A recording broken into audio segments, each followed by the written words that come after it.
All right, I think this is a good time to start to make sure that our presenters have enough time to present their exciting articles. Hello, everyone. Thank you so much for joining. I'm Salia Farouk. I'm a neuro-ICU clinical pharmacy specialist at Johns Hopkins, and I'm also moderating this session. We also have Dr. Devin Holden, who is one of our moderators for this session, and also Dr. Kent Osu, who is our third moderator for this session. We're excited to have everyone here. And obviously Dr. Krenberger, who is the facilitator and the coordinator and very actively involved in a lot of steps of NCS Journal Club. We have two presenters for today. We're very excited. Our first presenter is Dr. Joanna He. She is a PGY2 critical care pharmacy resident at Wesley Medical Center. And our second presenter is Dr. Jacob Seller, who is a PGY2 critical care pharmacy resident at University Health. Before getting started, I wanted to make sure that everyone could please mute themselves so that it's easy to hear and listen to our presenters. And then after both presenters are done, we're going to open up to questions so that everyone will have enough time for their presentation. With that, Joanna, are you ready to share your screen? Yes, let me share.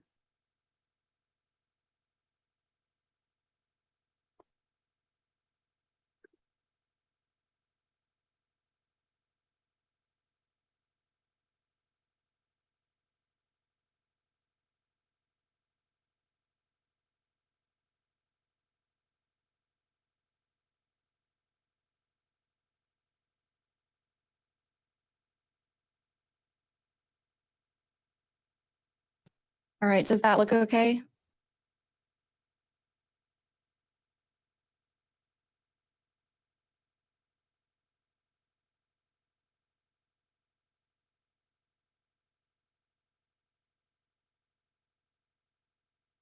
All right, hopefully you guys can see that screen. I'll be presenting today on the effects of tranexamic acid in patients with subarachnoid hemorrhage in Brazil, a prospective observational study with propensity score analysis. I'll start with a brief introduction on pathophysiology and a brief review of the current literature, and then I'll dive into the study itself. So subarachnoid hemorrhages are a neurologic emergency characterized by bleeding into the space between the pia and arachnoid membranes, and it is associated with a high mortality of up to 50%. One of the main causes of subarachnoid hemorrhage is aneurysm rupture. This is the cause in about 80% of cases. And with aneurysm rupture, there comes a number of complications, including rebleeding, vasospasms, hydrocephalus, increased ICP, hyponatremia, and seizures. So most of the rebleeding that can occur can happen in the first 24 hours after the initial hemorrhage. And in most cases, really, it's within the first 6 hours after initial hemorrhage. There are a number of potential risk factors for rebleeding, which can include severe subarachnoid hemorrhage, having a large aneurysm, having a sentinel bleed, longer time to surgery, as well as hypertension. For prevention of rebleeding, one of the best ways to prevent this is by early aneurysmal repair, either by clipping or coiling, and early is defined as within 24 hours of onset. And there may be a potential role for antifibrinolytics as well. So with more severe subarachnoid hemorrhages being at higher risk for rebleeding, I wanted to introduce some of the different subarachnoid hemorrhage grading scales. The Hunt and Hess and WFNS scores are both validated in subarachnoid hemorrhages. And with all of these that you see on the slide here, higher scores are associated with more severe hemorrhages and worse outcomes. The Hunt and Hess and World Federation of Neurologic Surgeons rely more on a physical exam, whereas the modified Fisher relies more on interpretation of the CT imaging, and you would describe the bleed as being thick or thin. So going into a little bit more about rebleeding itself, there are a lot of different theories as to the pathophysiology. Some of the ideas behind rebleeding can include increased mural pressure, which is the difference between the intra-aneurysmal pressure and CSF. Genetics may play a role, as well as changes to the coagulation and fibrinolytic system. A lot of different mechanisms and abnormalities have been suggested, such as the ones I've shown on the slide here. But some of these mechanisms could lead to, for example, an unstable platelet plug and or increased fibrinolysis. And it's this hyperfibrinolysis that may be the rationale behind the use of antifibrinolytics in this patient population. So for the antifibrinolytics, we have tranexamic acid or TXA and aminocaproic acid or ACA. Both of these work pretty similarly in that they are lysine analogs that displace plasmin and plasminogen from fibrin, and this helps to prevent fibrinolysis. The difference between these two drugs may be that TXA has a 6 to 10-fold higher affinity for binding plasminogen compared to aminocaproic acid. But otherwise, both of these drugs are fairly cheap and they have a similar adverse event profile in that they can both cause thromboembolism, hypersensitivity reactions, and perhaps also seizures. If we go into more detail on the literature for tranexamic acid use in subarachnoid hemorrhages, I wanted to talk about two studies. The first is by Hillman and colleagues from 2002. This was a multi-center, non-blinded randomized controlled trial looking at 500 patients with a CT-confirmed subarachnoid hemorrhage. In this study, the TXA dosing regimen utilized was 1 gram IV every 6 hours until the aneurysm was occluded or until 72 hours of total therapy. And this was compared to placebo. In the study, the two groups, TXA and placebo, had very similar Hunt and Hess baseline scores, so 2 to 4, and most of the aneurysms were repaired within 24 hours of admission to the hospital. The primary outcome in the study was rebleeding, and the authors found there was a reduced risk or incidence of rebleeding with the use of TXA at 2.4% compared to about 11%, and this was statistically significant. However, there was no difference between the two groups in delayed cerebral ischemia or in functional outcomes, which was assessed by Glasgow Outcomes Scale. However, this was a non-blinded study, so it really could have been subject to bias. I then wanted to briefly discuss the ULTRA trial from 2021. This stands for Ultra Early Tranexamic Acid After Subarachnoid Hemorrhage. Similarly, this was also a multi-center randomized controlled trial.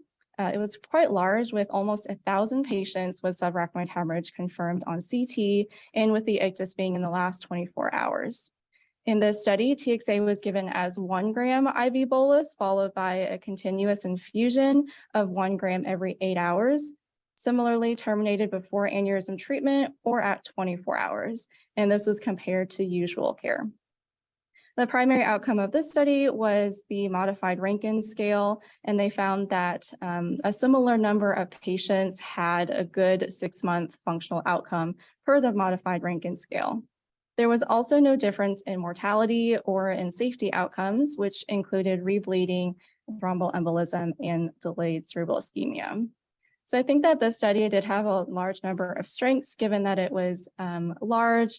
Their primary outcome was this functional outcome, and it was multi-center, but it was limited to a single country, so the Netherlands, and also 15% of the patients in the study didn't actually have an aneurysm on the angiogram. Maybe it didn't affect outcomes because there was a similar number in both groups, but it's possible that this could have led to the study not reaching power. So the results of the ULTRA trial, combined with two recent systematic reviews and meta-analyses, have led to both the AHA-ASA guidelines and the neurocritical care guidelines to be updated. Previously in 2012, per the AHA-ASA guidelines, a short course, so less than 72 hours, of antifibrinolytic therapy was considered reasonable to reduce the risk of early rebleeding, specifically in patients who might have unavoidable delay in aneurysm occlusion and or patients that may have a significant risk of rebleeding. But in just last month, these guidelines were updated and the routine use of antifibrinolytic therapy is no longer considered to be useful for improving functional outcomes in these patients. Similarly, the neurocritical care guidelines were also updated last month. Previously, they had recommended considering an early short course of antifibrinolytics, and now they recommend against antifibrinolytics to prevent rebleeding of ruptured aneurysms. And this was also updated to a strong recommendation with high moderate quality of evidence.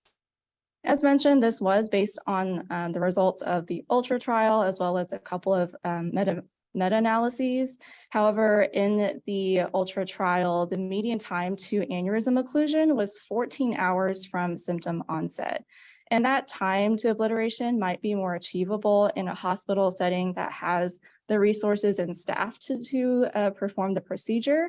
But in more low or middle income countries where aneurysm occlusion might be delayed, often more than 24 hours after the ictus, there's less data to support the use of antifibrinolytics. So the guidelines do mention how in this specific patient population, the role of antifibrinolytics is still unclear.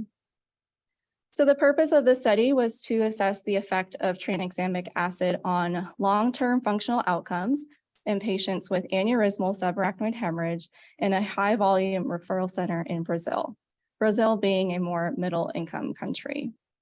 This was a prospective observational study in which that compared IV tranexamic acid to no tranexamic acid. Patients that were included were adults who were admitted to the ICU for subarachnoid hemorrhage treatment between December 2016 and February 2020.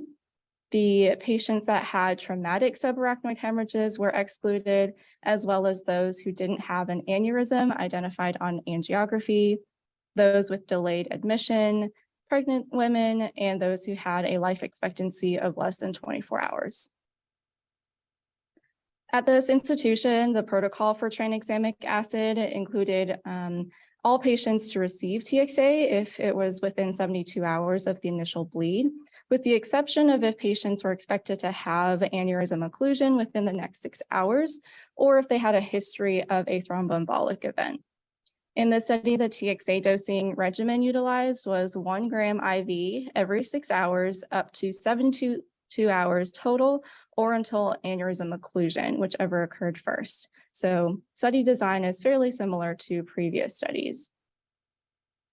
The primary outcome was long-term functional status at 6 months, which was assessed by the modified Rankin scale.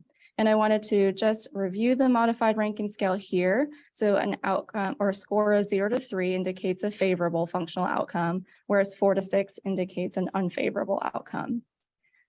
The secondary outcomes included the modified Rankin scale at hospital and ICU discharge, in-hospital mortality, and length of stay, both for hospital and ICU. For the statistical analysis, chi-square or Fisher's exact was used for categorical variables. Mann-Whitney U was used for continuous variables.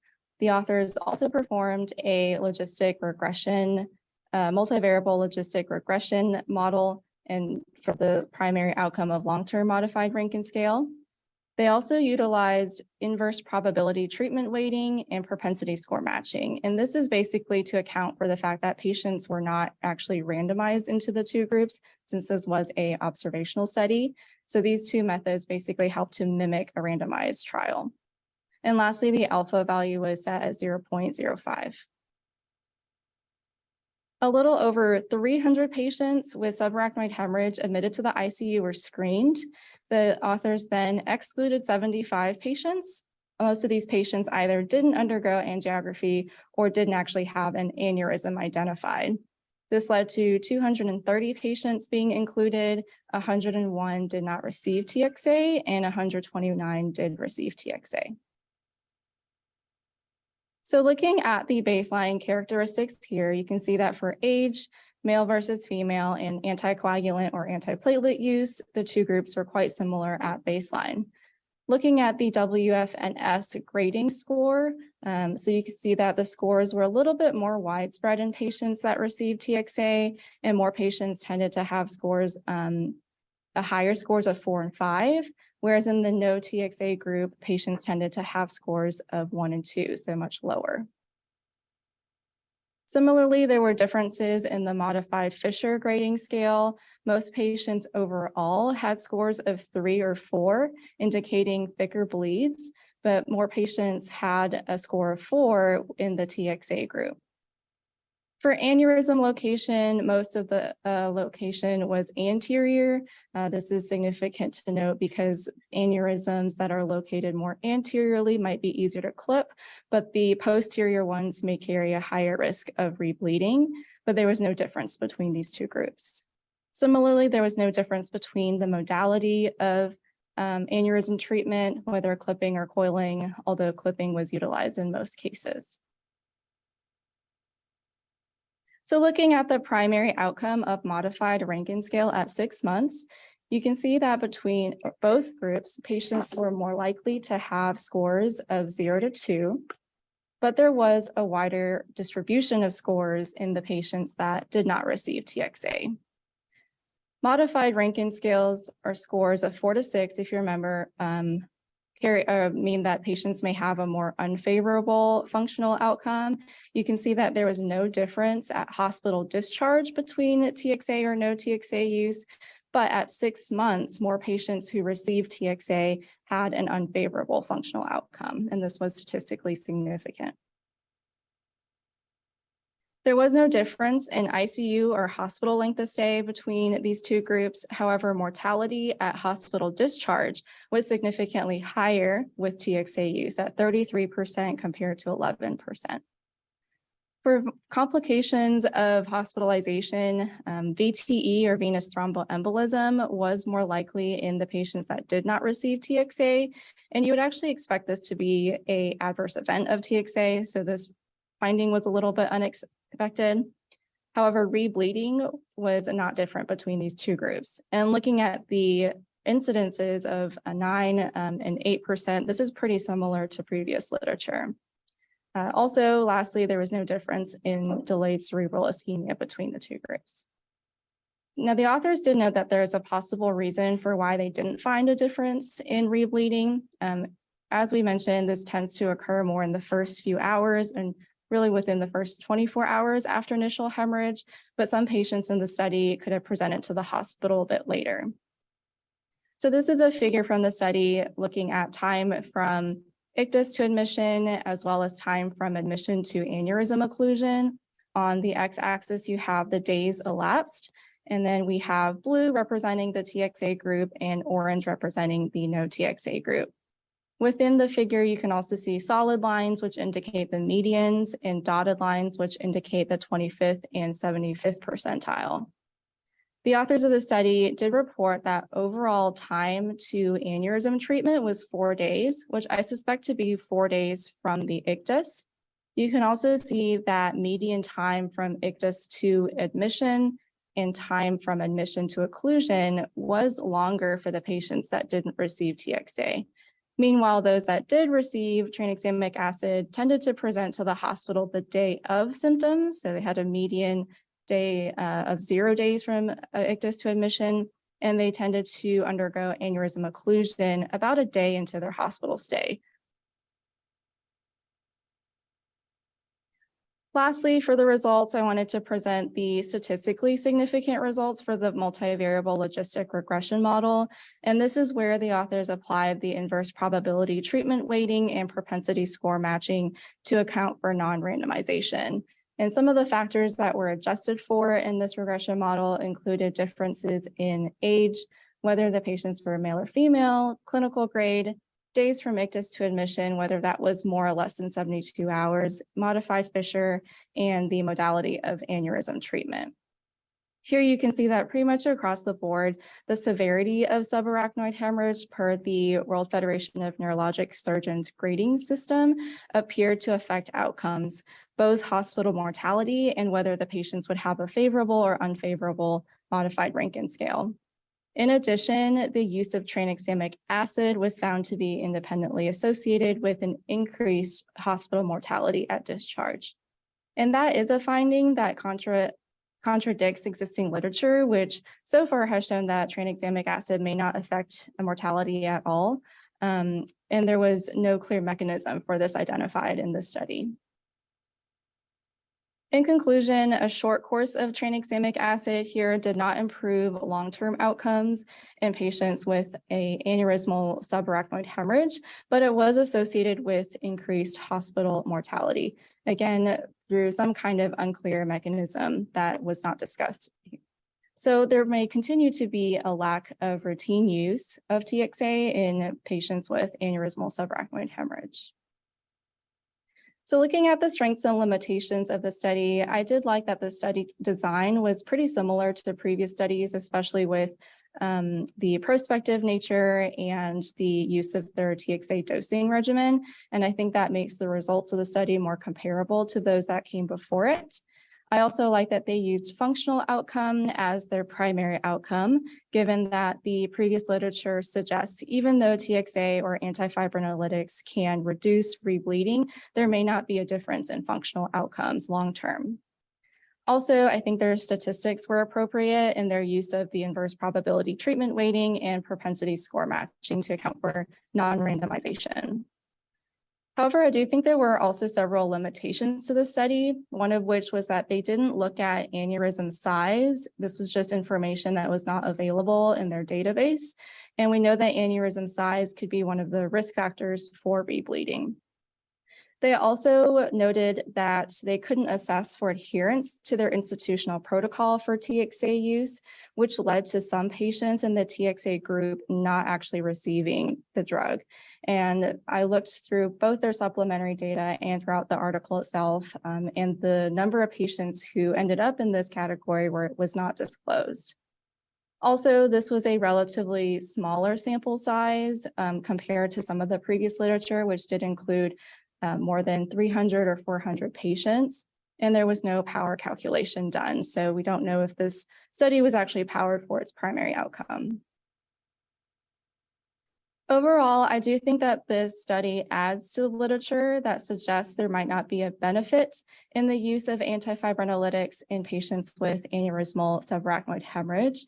But I did want to note that perhaps not all patients in the study may have truly had delayed aneurysm occlusion. If you think back to the figure looking at time from presentation to when the aneurysm was occluded, some of those TXA patients may have actually undergone aneurysm repair at around 24 hours, perhaps a little bit after that. And so overall, I still think that the role of antifibrinolytics, even when aneurysm is delayed, is still unclear because the study may not have actually recruited the patients that they were actually looking for.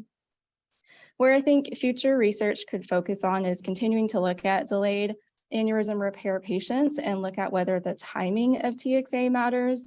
So patients that present within 24 hours of the ictus or after, since that's when most of the rebleeding occurs. I also think that we could look at whether there are patients with certain risk factors or certain combinations of risk factors that might benefit from antifibrinolytics. Specifically, perhaps looking at patients that do have hyperfibrinolysis, looking at some of the literature, it may be a very small patient population. So perhaps there's a role for viscoelastic testing in the future to performing TEG or other similar testing to help identify the patients with hyperfibrinolysis, since that is the rationale for using antifibrinolytics in the first place. Where I currently am completing my residency, we don't routinely utilize tranexamic acid or aminocaproic acid in this patient population. Based on the guideline updates and also the results of the study, I don't expect practice to change, but perhaps this is more applicable again for those hospitals that might not have be able to perform aneurysm occlusion 24/7. And thank you for listening. I guess I'll be taking questions at the end. Thank you, Joanna. Yeah, let's move forward with Jacob's presentation. And then I see one question in the chat, but maybe we can come back to questions just to make sure that there's enough time for presentations. But thank you, that was great.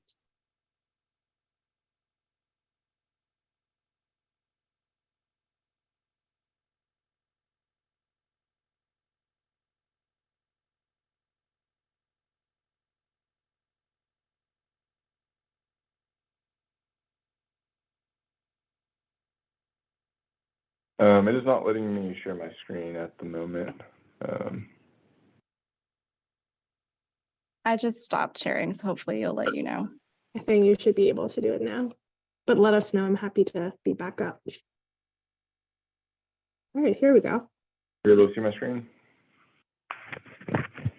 Okay, Yes. good afternoon, everyone. My name is Jacob Sellers. I'm a PGY2 critical care pharmacy resident at University Health, and today I'll be reviewing a recently published article titled Evaluation of Dexmedetomidine as an Adjunct to Phenobarbital for Alcohol Withdrawal in Critically Ill Patients. To give you some background on this topic, alcohol use disorder is very common with an estimated prevalence of about 14.1 million adults in the U.S. When these patients are admitted to the ICU, it's estimated that about 16 to 31% are at risk of alcohol withdrawal syndrome, and severe alcohol withdrawal syndrome can lead to seizures, delirium tremens, and is associated with increased ICU length of stay and mortality. Now, to briefly cover the pathophysiology of alcohol withdrawal syndrome, chronic alcohol use disrupts two major neurotransmitter systems. On the major inhibitory side, GABA production is decreased and GABA A receptors are downregulated. And on the excitatory neurotransmitter side, glutamate production is increased and NMDA receptors are upregulated. And when alcohol is removed, this results in an imbalance between inhibitory and excitatory signals that can lead to the development of alcohol withdrawal syndrome, which can present with multiple different symptoms, including tremors, tachycardia, agitation, and in severe cases, seizures or delirium tremens. Now, to cover the background of phenobarbital for alcohol withdrawal syndrome, phenobarbital is a unique mechanism of action that is very beneficial in alcohol withdrawal syndrome. Phenobarbital increases the duration of GABA channel opening and is able to do this without endogenous GABA, unlike benzodiazepines. Phenobarbital also inhibits NMDA receptors, which is also unique compared to benzodiazepines. So overall, phenobarbital better addresses the underlying pathophysiology of alcohol withdrawal. The American Society of Addiction Management guidelines recommend that phenobarbital may be used as monotherapy for patients with contraindications to benzodiazepines or in patients who are at high risk of severe or complicated alcohol withdrawal. Now, I just want to cover some of the recent literature evaluating phenobarbital for alcohol withdrawal. Starting with the cumulative phenobarbital dose used. So this first study used an average of a 9 mg/kg loading dose plus a taper, which was about 390 milligrams. So for a 70 kilogram patient, that would be about 14 mg/kg of a cumulative dose. This second study used a cumulative dose of about 855 milligrams, which for a 70 kilogram patient would be about 12 mg/kg. And then this third study used a total of about 910 milligrams, which for a 70 kilogram patient would be about 13 mg/kg. So most studies have used in the range of 12 to 14 mg/kg of phenobarbital. In the studies that use phenobarbital as an adjunct to benzodiazepines, there's mixed evidence suggesting that phenobarbital may reduce the cumulative benzodiazepine dose. There's also mixed evidence suggesting that phenobarbital may reduce the ICU length of stay. And then studies have consistently found a reduction in withdrawal symptoms and a lower need for adjunctive therapies with the use of phenobarbital. Now, to cover the background of dexmedetomidine for alcohol withdrawal syndrome, dexmedetomidine is a alpha-2 agonist that results in reduced norepinephrine release. This results in a decrease of sympathetic symptoms that are associated with alcohol withdrawal, such as tremors, tachycardia, hypertension, and agitation.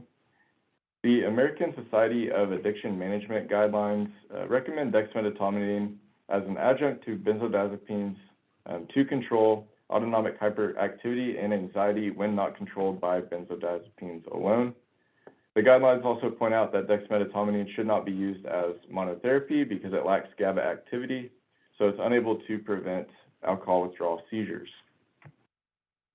Now, I just want to briefly cover the previous studies that have investigated dexmedetomidine for alcohol withdrawal symptoms. Studies have consistently found that dexmedetomidine reduces the cumulative dose of benzodiazepines And also want to point out here that all studies that have investigated dexmedetomidine as adjunctive therapy have studied that as an adjunct to benzodiazepines, not phenobarbital.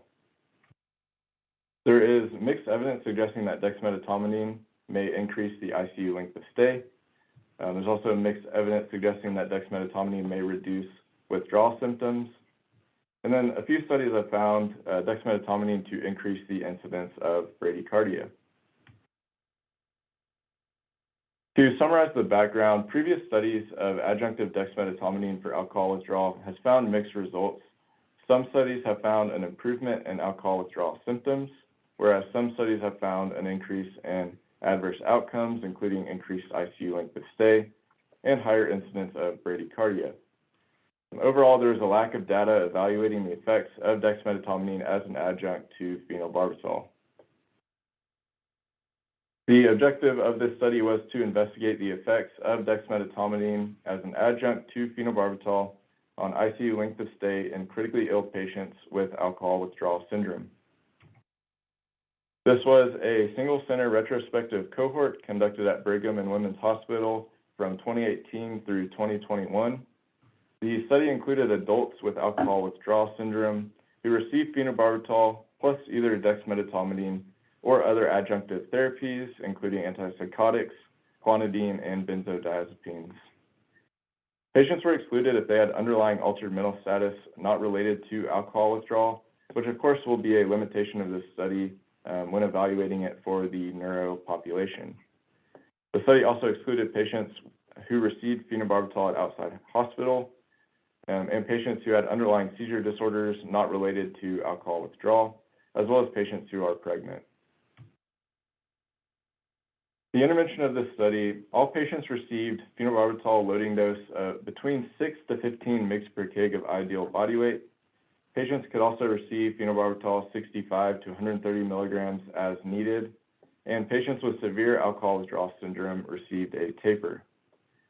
The intervention group received dexmedetomidine as an adjunct to phenobarbital, and then the comparator group received other adjunctive therapies. The primary outcome of this study was ICU length of stay. Secondary outcomes included the incidence of new seizures, agitation on calendar day 1 after phenobarbital, the incidence of delirium days, hospital length of stay, incidence and duration of mechanical ventilation and propofol use, incidence and cumulative dose of post-load phenobarbital boluses and taper, incidence of withdrawal symptoms, and the incidence of adverse outcomes such as bradycardia, hypotension, and new oxygen requirements.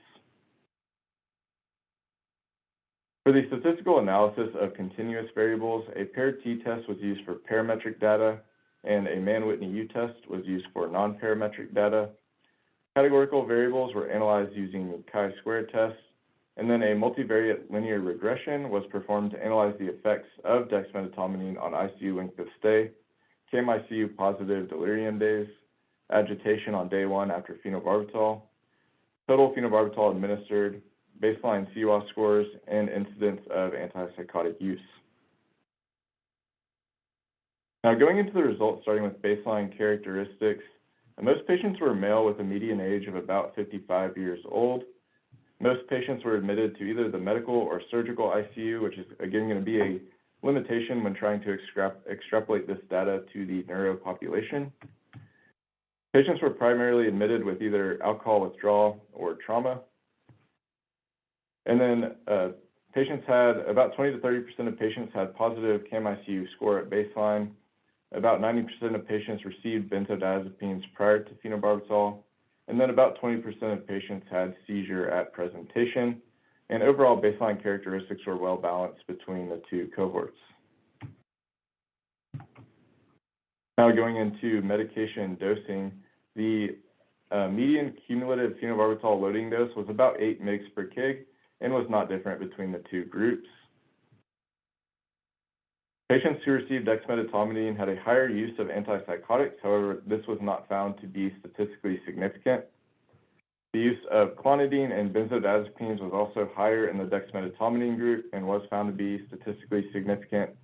Additionally, patients in the dexmedetomidine group used a higher daily dose of midazolam. The study found that patients who received dexmedetomidine had a longer ICU and hospital length of stay by about 2 days each. The incidence of agitation on day 1 after phenobarbital, as well as CAM-ICU positive delirium days, were both significantly higher in patients who received dexmedetomidine. And then patients who received dexmedetomidine also had a higher number of post-load phenobarbital boluses, as well as a higher cumulative dose of post-load phenobarbital. These patients also had a higher incidence of mechanical ventilation. The study found no difference in CWAS scores prior to and following therapy between each group.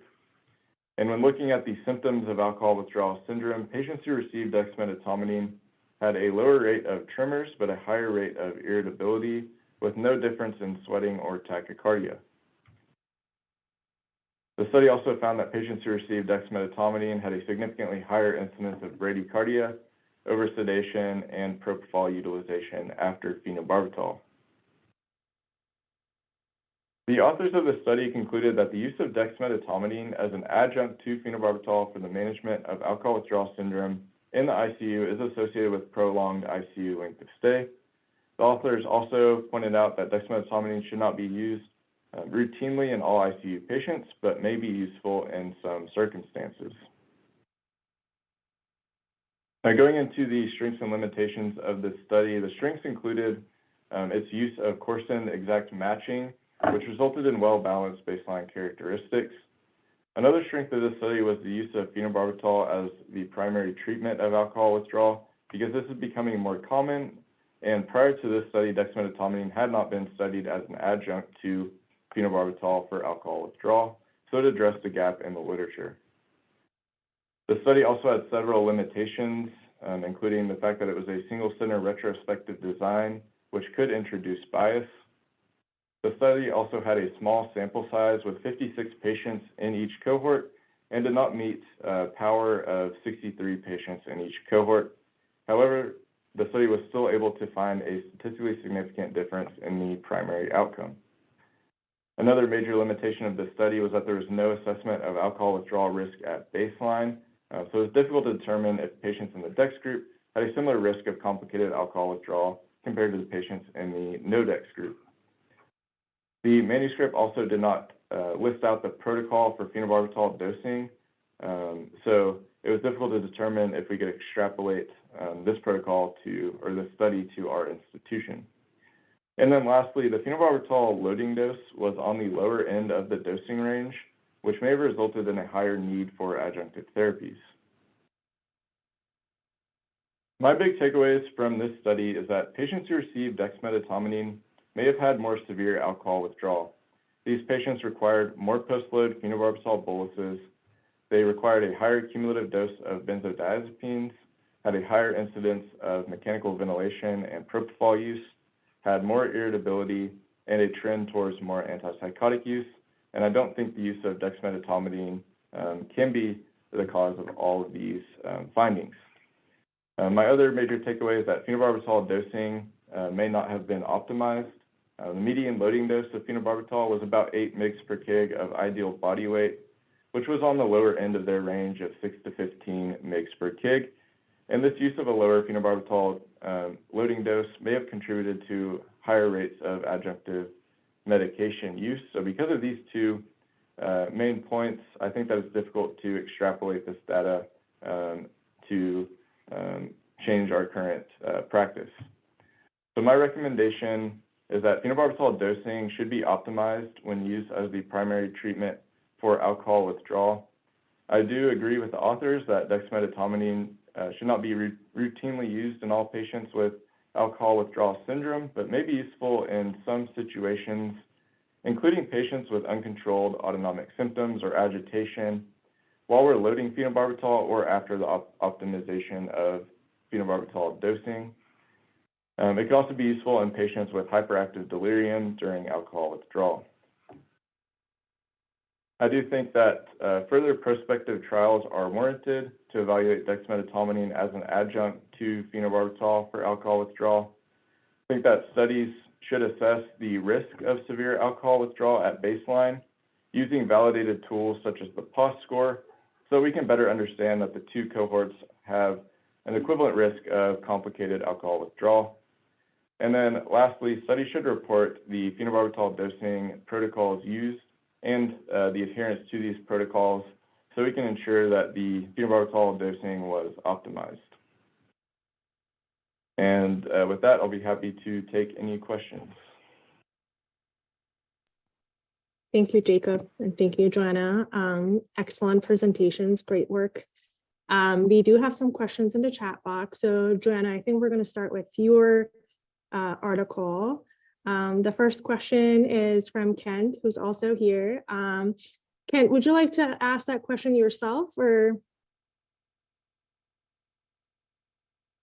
I guess I could read the question for you guys.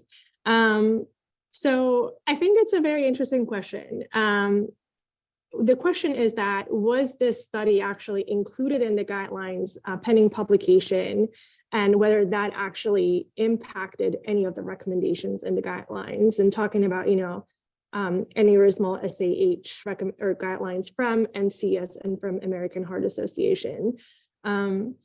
I was looking a little bit as you guys were presenting to look at exact dates. Obviously, it's just to see, Joanna,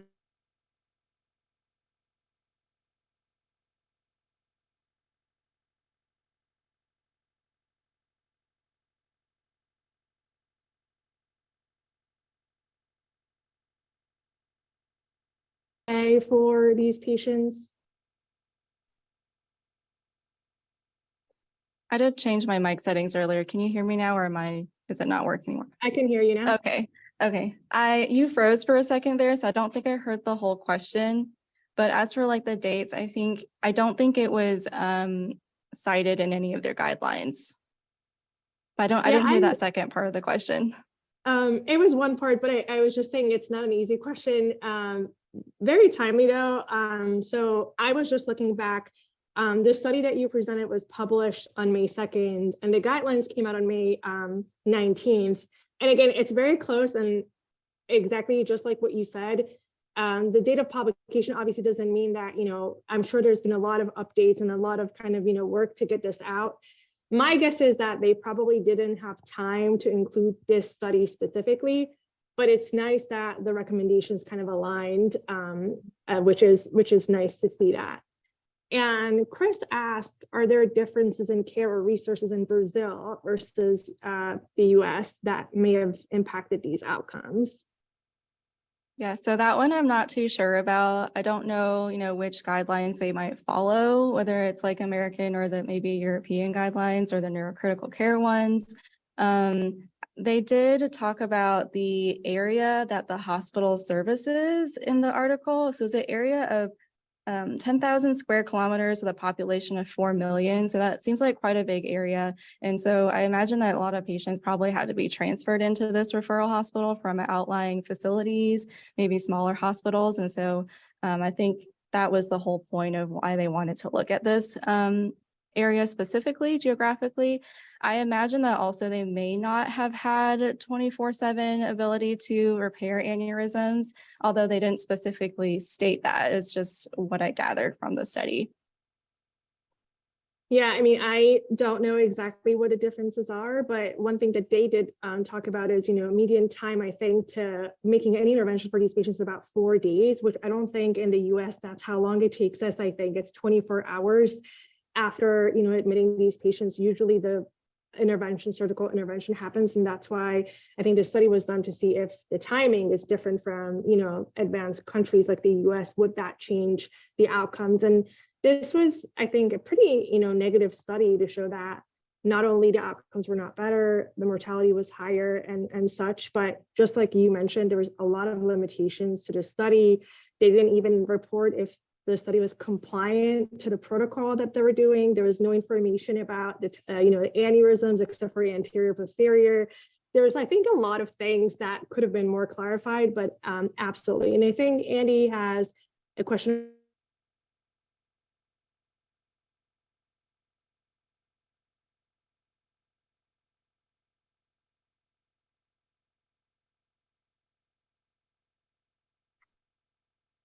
Let's see.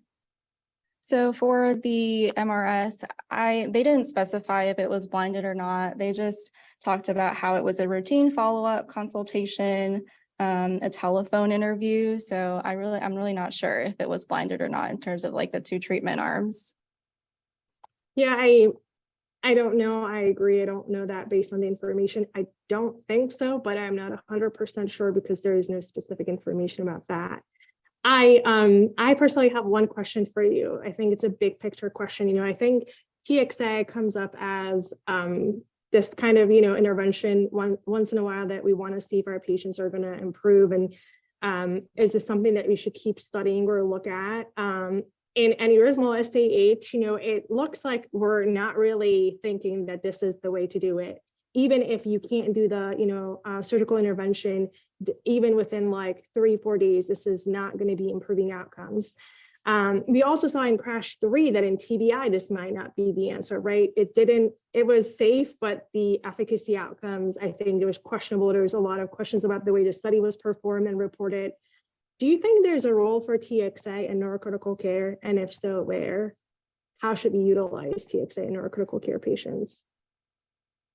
It's really hard to say because I don't think it's been studied enough, but kind of like I mentioned, maybe with like a combination of maybe someone that has all of those risk factors for rebleeding, maybe that's where we could tend to use it just for those really severe cases. And then in terms of the patients that might have hyperfibrinolysis, we first have to identify them first, and then, which I think may be a pretty small population. So I looked at studies that have reviewed all the current literature, and they found that that's probably a very small handful of patients that might even have hyperfibrinolysis. So first we'd have to identify them and then we'd have to test it. So, and I don't know that we don't even perform viscoelastic testing on all of our neuro patients. Maybe the level 1 traumas, at least it's part of the labs, but it would have to be routinely used first. Yeah, I mean, I think just looking at like the big picture, right, all patients, as of now, I think reading about all these trials, I think the only indication or patient population that I feel a little bit more comfortable is that for people that get fibrinolytics and they need to be reversed and you're out of cryo or you don't have time to like get cryo from blood bank and TXAs in your Pyxis, that I think is what I think of when I think about TXA and its utility and how it could be potentially life-saving. But excellent job. Thank you, Joanna. Great work. We're going to move on to our second speaker, Dr. Sellers. So Jacob, the first question that we have for you is that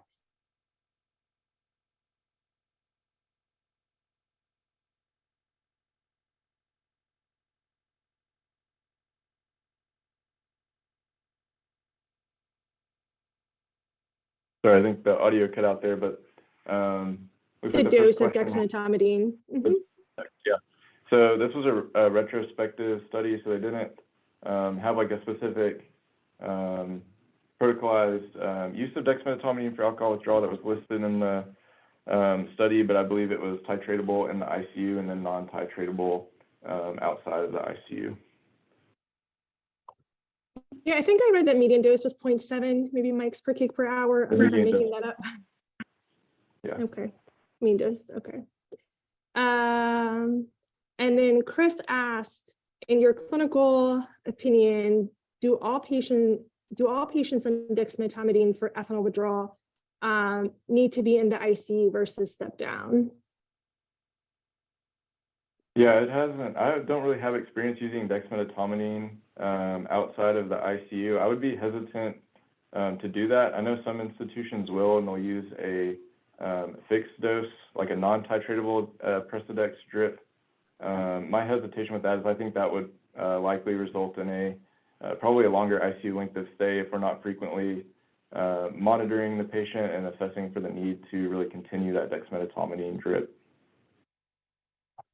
Yeah, in our institution, we don't allow this agent outside of the ICU either, so I don't know.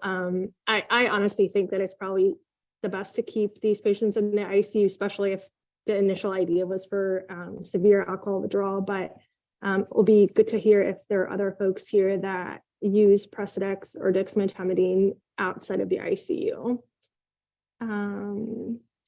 The second question, I think, from Andy is that, what do you think of the variables that authors matched on Apache mechanical ventilation sedation requirements rather than matching on baseline severity of alcohol withdrawal syndrome? Yeah, I think that was one of the major limitations of this study. Even though the baseline characteristics were well balanced, I don't think that they had a great assessment of the actual severity of alcohol withdrawal syndrome at baseline, and it can be very complicated to determine that because it'll be different. The course of alcohol withdrawal syndrome will be different for every patient depending on when they stopped or had their last drink of alcohol withdrawal and kind of their use of alcohol at home.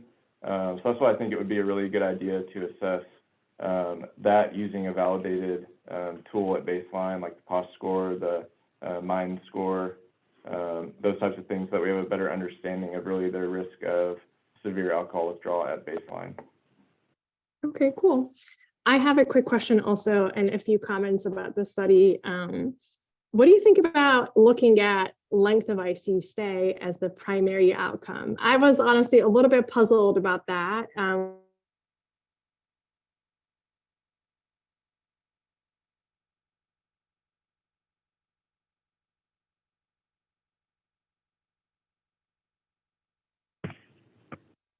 think the audio cut out again. Sorry. What do you think about the primary outcome and looking at the length of ICU stay? I was a little bit puzzled about that myself. Any thoughts on that? I think the author's reasoning for doing that was really based on the past literature that had kind of shown, some studies have shown an increase of ICU length of stay, some studies have shown no difference. So I think they were trying to kind of target that outcome. I think ideally, it would be great to look at like the symptoms of alcohol withdrawal, since that's kind of what we're using dexmedetomidine to address. However, that can be difficult to assess in the critically ill population. Using things like the CWAS score, which isn't necessarily a great measure in the ICU population, I find that to be kind of problematic to have as a primary outcome. Yeah, I mean, I think I was surprised that they didn't report rates of VAP, right? What was the rate of hospital-acquired infections, pneumonia, and things like that? Because that could obviously prolong ICU length of stay. As you said, they look at SIBO, which is not a good assessment of, ICU related or level of alcohol withdrawal. And the fact that I think they only talked about sweating, irritability, and things like that, but there's so many other scores that go into that, hallucinations, nausea, vomiting. So just like what you said, I don't know that we got a good grasp of this was the severe alcohol withdrawal, what kind of alcohol withdrawal was this that we're treating? And then no one reported home medications, right? We saw that a lot of people in the dexmedetomidine group were more agitated. Was that they had other, undiagnosed, neuropsychiatric issues? They did talk about, excluding those patients, but only probably if it was an actual diagnosis. We didn't get a, close look at the home medications, if they resume some of those home medications for the patients that needed them, so that, the level of anxiety wasn't that much higher in the dexmedetomidine group. So I think I agree. I'm a little bit puzzled that maybe we're not looking at, apples and apples, and it was a little bit of an unmatched patient population, and the dexmedetomidine group was a sicker group. And then we have one more question.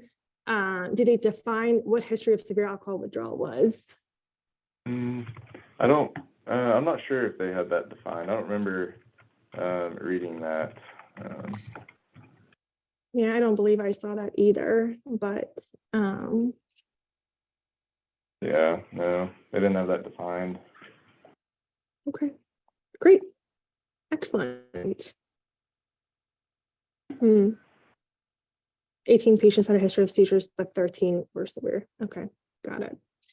All right, thank you, everyone. We have 3 minutes if there are any last minute questions for presenters today. Any last minute questions?